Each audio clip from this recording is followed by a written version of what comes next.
Hello, class.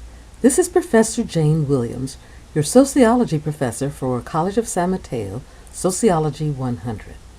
It's been a while since we've spoken to each other, and I hope things have been fine for you and you enjoyed your spring break.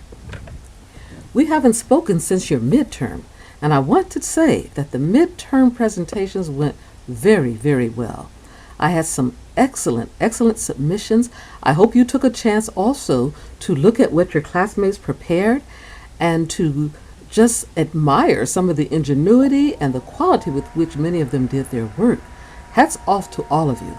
I do believe I'm going to be having one of the highest rates of full scores that I've had for quite some time. So I appreciate your effort. As you know, the quizzes that went along with the midterm actually took a while to get posted, so that is why I extended the time for you to get that submission in. That time is now over. I think you know that. Coming up, we have Chapter 9 due in a few days and Chapter 10. Okay. In Chapter 9, you have already seen probably that they're discussing race and ethnicity. As you go through these exercises, I want you to realize that the America that so many of us take for granted and function so well in is not the same America for all segments of our society. Certain segments, we make their lives more difficult. We put artificial barriers in the way because we're still growing up as a country and do not know how to get together and adequately handle that thing that says we're all in one big melting pot. Okay. We're still learning how to do that. So you're going to find out in this chapter, in Chapter 9, that people of color, certain ethnicities, we prefer more than we do others. And for those that we don't prefer, we do things that limit their access to what people like to call the American dream.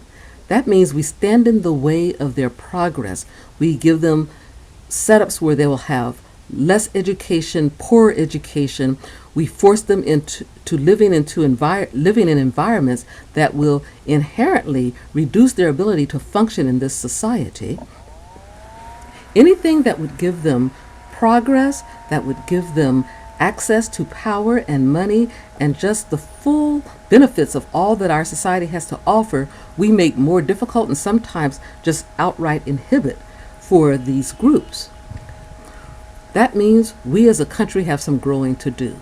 We need to work on those things. Oh, you could say we're better, and we are much better than we used to be, but we still have quite a ways to go. As you go through this chapter, I hope you're thinking about those things. Let's talk also about Chapter 10. Chapter 10 changes the subject, I would say completely, but actually there are some similarities. Chapter 10 talks about aging. Okay. And aging is a segment of our population as well, a segment that you don't really think about that much unless you yourself are aging or you are living with people who are. Then you realize that their needs and what it takes in order to get through our society are very different from the rest of us. You understand that their concerns and their futures are very different than ours. Here's one thing, obvious fact, we will all be getting older. We will all be getting older, and so planning for that, being aware of what the problems and the difficulties are and the benefits of aging are, is a good thing to do both academically and personally.